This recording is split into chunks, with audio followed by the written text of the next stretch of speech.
नमस्कार बंधुरा दीपा रान्नाघरे तुम्हादेरके स्वागत। आज के आमी बानाते चलेछि गुटी खुरमा। तार जोन्नो प्रथमेई आमादेर जेटा लागछे मयदा। आमी मयदा दिये करछि, तोमरा चाइले किन्तु एखाने आटा व्यवहार करते पारो। प्रथमे एखाने बाटी दिये मेपे बड़ो बाटिर एक बाटी मयदा निये निलाम। तारपरे दिये दिलाम स्वाद मतो लबण और दिये दिलाम बेकिंग पाउडार।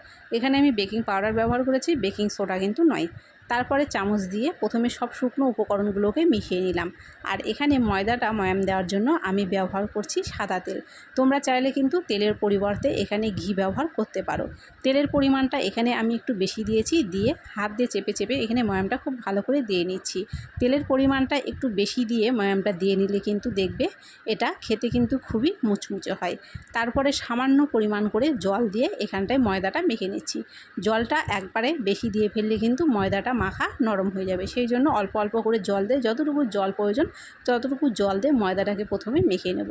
ময়দাটা মাখা হয়ে গেলে এটা থেকে আমি দুভাগে ভাগ করে নেব। তারপরে এটাকে বেলার জন্য ব্যবহার করছি শুকনো ময়দা। প্রথমে এর উপরে একটু ময়দা ছিটিয়ে নিয়ে এইভাবে হাত দিয়ে চেপে চেপে দিয়ে গোল শেপ করে নিলাম। এখন এটাকে বেলে নেব। তো আমরা যেরকম রুটি খাই তার থেকে কিন্তু অনেকটাই মোটা আমাদেরকে এটা বেলে নিতে লাগবে।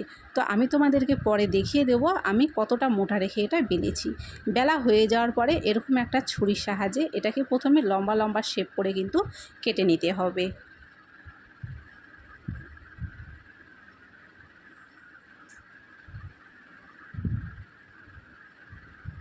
তো দেখো এর মোটাটা কিন্তু ঠিক এরকম রাখতে হবে। তারপরে এগুলোকে ছোট ছোট খুরমার আকারে কেটে নেব।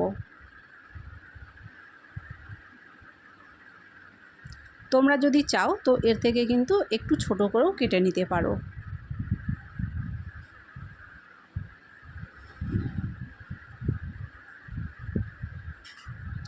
ময়দা দিয়ে বেলার কারণে কিন্তু এটা কাটার সময় একদমই সমস্যা হয়নি।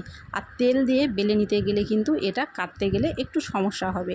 সেই জন্য অবশ্যই শুকনো ময়দা দিয়ে এটাকে বেলার চেষ্টা করবে, তাহলে দেখবে কাটার সময় এটা খুবই সহজে কিন্তু কেটে যাচ্ছে। তো এরকমভাবেই কিন্তু আমি এখানে সবগুলো খুরমা কেটে নিয়েছি। এখন কাটা হয়ে গেছে।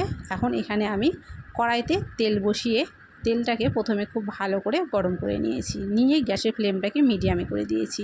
দিয়ে এখন অল্প অল্প করে খুরমাগুলো এর মধ্যে দিয়ে কিন্তু ভেজে উঠিয়ে নেব।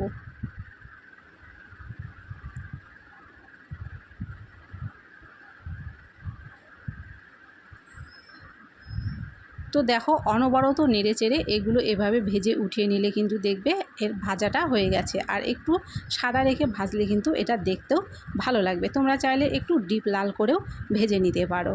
আর ভাজার সময় কিন্তু অনবরত নাড়তে হবে, তাহলে দেখবে একে অপরের গায়ের সাথে লেগে যাচ্ছে না। তো এরকমভাবেই কিন্তু দেখো প্রথমেরগুলো আমার ভাজা হয়ে গিয়েছে, সবগুলো উঠিয়ে নিলাম। এখন পরেরগুলো আমি ঠিক সেই একই রকমভাবে ভেজে নেব। পরেরগুলো আমার কিন্তু ভাজা হয়ে গেছে। তারপরে যেগুলো বাকি আছে সেইগুলোও ঠিক আমি এই একই রকমভাবে ভেজে নেব। তারপরে কড়াই পরিষ্কার করে নিয়ে এর মধ্যে দিয়ে দিলাম পর্যাপ্ত পরিমাণে চিনি। যতটা খুরমা সেই পরিমাণে চিনি এখানে দিয়ে দিলাম। আর তার হাফ পরিমাণ দিয়ে দিলাম এখানে জল। তারপরে দেখো এখানে শিরাটাকে প্রথমে ফুটিয়ে খুব ভালো করে শুকিয়ে নিতে হবে একটু। তারপরে এর মধ্যে খুরমাগুলো সব দিয়ে দেবো। খুরমাগুলো দিয়ে এভাবেই দেখবে কিছুক্ষণ টাইম নিয়ে নাড়তে নাড়তেই নিজে থেকেই দেখবে শিরাগুলো শুকিয়ে খুরমার গায়ে ঠিক এরকমভাবে সাদা সাদা হয়ে লেগে যাচ্ছে। তো এইভাবে কিছুক্ষণ নাড়াচাড়ার পরে দেখো খুরমাটা রেডি হয়ে গেছে। এখন আমি নামিয়ে নিয়েছি। তো আজকের এই খুরমার রেসিপি তোমাদের কেমন লাগলো কমেন্ট করে অবশ্যই জানিও। ভালো লাগলে অবশ্যই লাইক করে চ্যানেলটিকে সাবস্ক্রাইব করে পাশে থাকা বেলটিকে প্রেস করে দিও। আর ভিডিওটাকে কিন্তু শেয়ার করে দিতে অবশ্যই ভুলো না।